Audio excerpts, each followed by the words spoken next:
O Brasil já é vítima de sanções hoje, mas a menos que resolva, sei lá, invadir o Uruguai, dificilmente serão tão severas.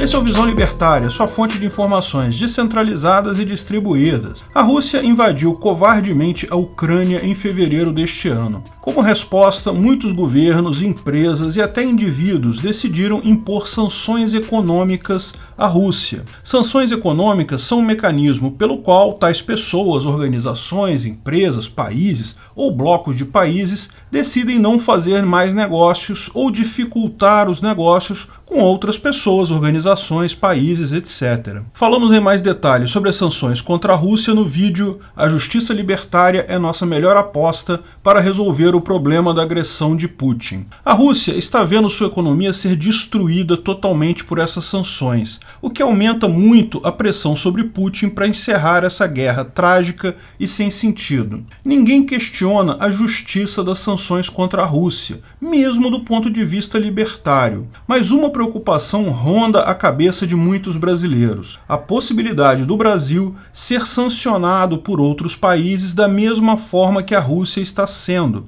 Não é novidade para ninguém que o Brasil é criticado por muitos países na comunidade internacional pela questão ambiental. Alegam que queimamos florestas, desmatamos áreas verdes, invadimos a soberania de tribos indígenas e várias outras acusações. Essas acusações não são novas, mas, curiosamente, aumentaram muito no governo Bolsonaro sem nenhuma justificativa aparente. Não, se você desligar a televisão e olhar para os números reais de desmatamento, eles estão dentro das médias históricas. Mas isso, aparentemente, pouco importa quanto o interesse real não tem nada a ver com a floresta em si, mas sim com a política. Muitos brasileiros, eu inclusive, consideram essa crítica totalmente absurda. Um bando de países europeus que destruíram todas as suas florestas há 1000 anos atrás, acabaram com várias espécies endêmicas de lá, mataram toda a população celta, gaulesa e de tantas outras nativas da região há mais de 500 anos, inclusive boa parte da população indígena aqui das Américas também. Países inteiros na Europa hoje têm a diversidade biológica de um campo de futebol de favela no Rio de Janeiro. Esses países, por algum motivo, se sentem no direito de parir regras e criticar o Brasil, que até hoje tem amplas áreas totalmente intocadas de florestas, as maiores do mundo. Tribos ainda não contactadas, outras tantas mantidas em reservas. Mesmo que se considere a importância da preservação da Amazônia para os brasileiros e para o mundo devido à biodiversidade, o que mais se ouve nessas discussões são mentiras e bordões fáceis que se perpetuam pelo mundo. Coisas como a Amazônia é o pulmão do mundo. Como nunca foi, florestas maduras não geram excesso de oxigênio.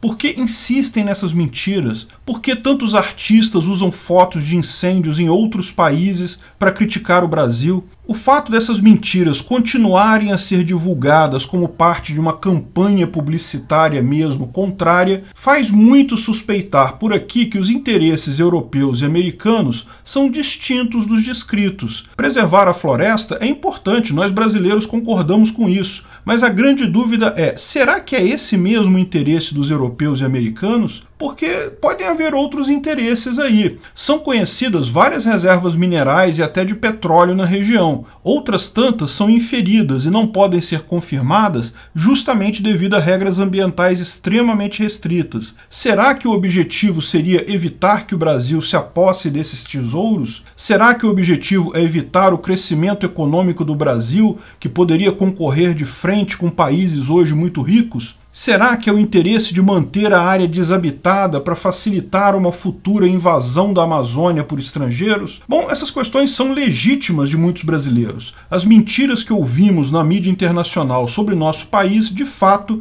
justificam haver tais dúvidas. Eu, porém, sou cético a isso. Podem até haver algumas pessoas nesses países com ideias desse tipo, lógico que podem, mas não se trata da intenção real da maior parte do povo desses países. Eu não creio que exista uma intenção subjacente por aí. Ao contrário, acredito que existe uma preocupação legítima com a floresta associada a algum grau de racismo contra brasileiros, principalmente contra os brasileiros mais humildes que moram na região. Esse racismo parte não apenas do exterior, como também de boa parte da elite socialista brasileira. Algo do tipo, esse pessoal tosco não vai saber cuidar desta coisa tão importante. Dica para vocês, são os brasileiros que moram na Amazônia e que têm cuidado da região há mais de 500 anos e fizeram um trabalho de preservação melhor que vocês aí na Europa. Cadê as florestas de vocês? Eu não acredito, de fato, que exista intenção de proibir o Brasil de crescer. A economia não é um jogo de soma zero. Quanto mais países ricos existirem no mundo,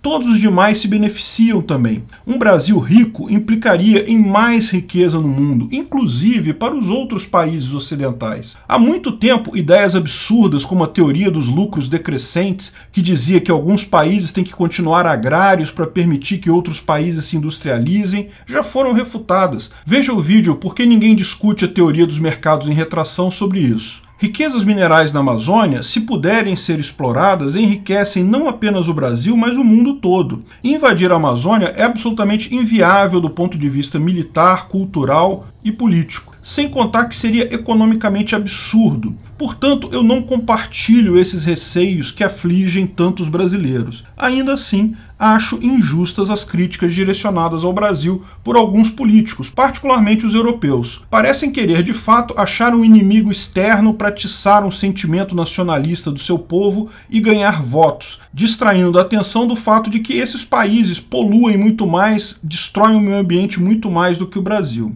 E, nesse sentido, é óbvio que podemos sim sofrer sanções econômicas. De fato, já sofremos algumas sanções e podemos sofrer mais sanções no futuro por um motivo muito simples, e não tem nada a ver com a Amazônia. Nossa economia é extremamente protecionista ainda. Já foi mais no passado, é verdade, estamos abrindo nossa economia, mas ainda é muito fechada. Precisamos fazer mais comércio com o mundo todo, diminuir barreiras de importação e exportação, ou corremos o risco de tornar muito barato para outros países fazer sanções contra nós. A ponto de um político europeu achar que vale a pena fazer sanções prejudicando não apenas os brasileiros, mas também a população do país dele, apenas para ganhar alguns pontos em pesquisas eleitorais. Embora algumas sanções sejam previsíveis, acho pouco provável recebermos sanções sequer comparáveis às aplicadas à Rússia. Uma sanção tem que ter um incentivo proporcional à quantidade de pessoas que concordam com aquela sanção, e é inversamente proporcional ao custo para o país que fez as sanções. Toda sanção prejudica os dois lados, os dois países.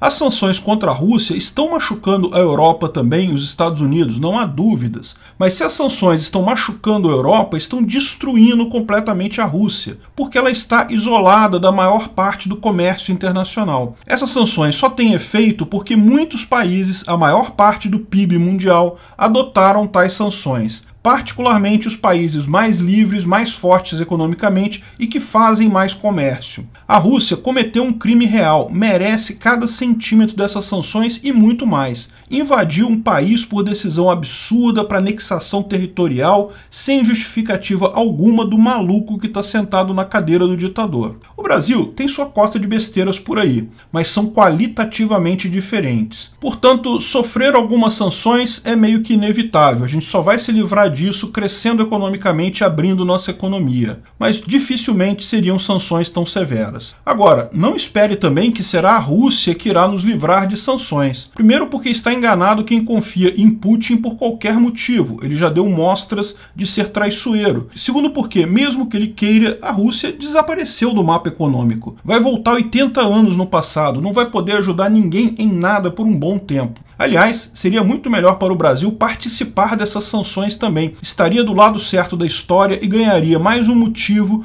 para não ser sancionado no futuro. Não apoiar ditadores genocidas sanguinários. As sanções são um mecanismo essencialmente libertário, posto que não implica no uso de violência de forma alguma. Simplesmente consiste em não fazer negócio com a parte sancionada. Alguns argumentam que um país que proíbe as empresas de fazerem negócio com outro país estaria sim usando violência contra essas empresas, mas isso decorre da estrutura do país em si, que por definição inicia agressão contra indivíduos e empresas dentro do país, não do mecanismo. A sanção como mecanismo em si é perfeitamente libertário, o que fica fácil de perceber quando empresas e pessoas físicas também fazem tal ação, como no caso da Rússia. Mas se sanções são uma punição, como o libertarianismo impede sanções injustas, como as que são aplicadas ao Brasil? Simples, pelo livre mercado. Sanções injustas não serão acompanhadas pela maioria dos países, pela maioria das pessoas e, portanto, acabam não sendo efetivas. Você não pode vender para os países XYZ, mas pode vender para os países ABC. Apenas quando as sanções partem de muitos países ao mesmo tempo, principalmente de países que fazem muito comércio, é que elas de fato prejudicam o país. E sem uma causa realmente fundamentada, é impossível a unanimidade das sanções. O próprio mercado se equilibra. E, finalmente, é importante lembrar que a Amazônia pertence a quem mora lá. Eu, como libertário, acho que quem mora aqui no Rio de Janeiro ou em São Paulo tem o direito de ter sua opinião sobre o tema, mas jamais deveria se considerar dono da Amazônia. Dono mesmo é quem mora lá, como eu expliquei no vídeo Governo Francês diz que a Amazônia não é dos brasileiros. O que não muda, lógico, nada do que eu disse aqui. Obrigado pela audiência. Esse artigo foi sugerido por Alex Mota, escrito e narrado por Peter Turgunia. Esse vídeo foi um oferecimento de armataweb.com, cloud e serviços de data center. 100% de compromisso com a satisfação e privacidade dos clientes. Aceitamos Bitcoin. Veja o link na descrição do vídeo. Se você gostou desse vídeo, clique no like e compartilhe ele em suas redes sociais. Se inscreva no canal para nos ajudar, clicando no botão vermelho abaixo. Se quiser ser avisado de novos vídeos, clique no sininho ao lado. Se você quiser comprar camisas e outros itens do Visão Libertária, veja nossos itens no site Pimenta no Café, pimentanocafé.com.br/Visão Libertária, tudo junto sem acento, ou clique no link da descrição. Até a próxima!